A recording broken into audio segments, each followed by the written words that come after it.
Chantal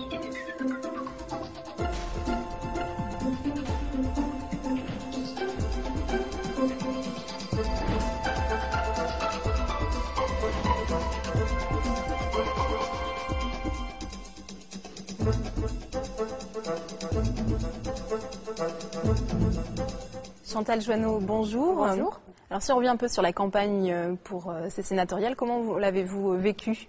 C'était donc la première fois que vous présentiez à une élection. Ça a été une campagne très dure sur Paris, très pas saine du tout, avec des dissidences, avec des dérapages verbaux. On a eu, je pense, tout ce que les Borgia auraient pu imaginer à leur époque, mais dans la version plus moderne, donc plus soft évidemment.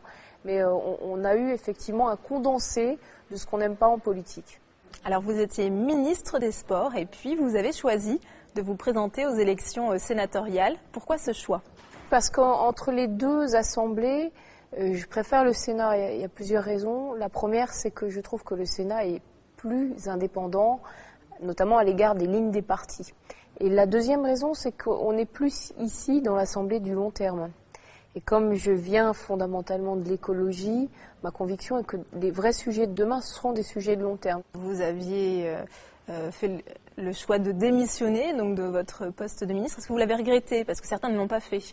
Non, je ne l'ai pas regretté du tout, au contraire. Parce que quand on se présente face à nos grands électeurs, leur expliquer que la place de ministre étant bien bonne, on va attendre d'avoir terminé notre mandat pour reprendre une place de sénateur qui elle aussi est très agréable, je trouve que c'est pas très respectueux à leur égard, surtout quand, comme moi, c'est un premier mandat. Donc vous connaissiez les rouages, finalement ça a été un avantage d'avoir côtoyé le Sénat en tant que ministre? Oui, c'était plutôt un avantage. Alors après, j'ai pu garder quelques casseroles sur les dossiers que j'ai eu à défendre en tant que ministre et qui n'ont pas nécessairement fait plaisir à tout le monde. Mais bon. Vous pensez à quoi par exemple? Sur les sujets, vous savez, sur les sujets Grenelle et écologie, tous les sujets agriculture sont des sujets très difficiles parce qu'on a un équilibre à trouver entre les engagements écologiques et puis la réalité d'une profession qui est extrêmement fragilisée, qui est très pauvre.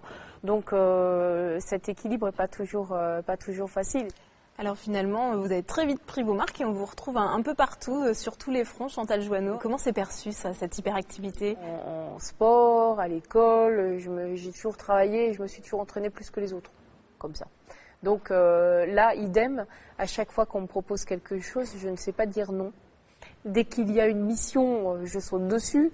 Donc quand il y a des questions à poser sur des sujets écologiques qui me passionnent, j'y vais. Donc c'est une boulimie politique. Je sais pas, j'ai pas cherché à la faire soigner pour l'instant.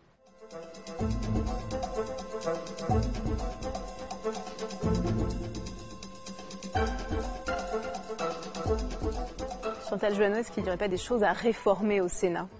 J'évoquais tout à l'heure les modalités de scrutin des élections des sénateurs à Paris pour que ce soit un peu plus démocratique.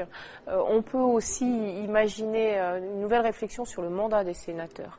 Parce que les vrais enjeux politiques d'avenir sont des enjeux de long terme, ce sont des enjeux structurels, ce sont les enjeux écologiques qui doivent être résolus sur des périodes de 10 à 20 ans.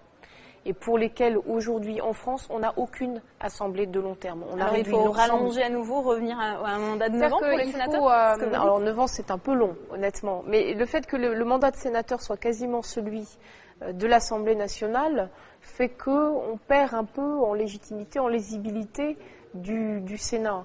Et qu'à l'inverse, s'il était un peu plus long, quitte à être renouvelable simplement une fois pour garantir encore plus notre indépendance vis-à-vis de ces enjeux de long terme, serait une bonne chose. Mais bon, malgré mon âge, j'ai un petit côté un peu ringard, parce que moi j'étais contre le quinquennat. Donc je trouve que quand on a des enjeux aussi lourds que la réforme des finances globalement, des finances publiques, les questions écologiques, les questions d'éducation, on ne les résout pas sur un quinquennat ou sur 6 ans au Sénat.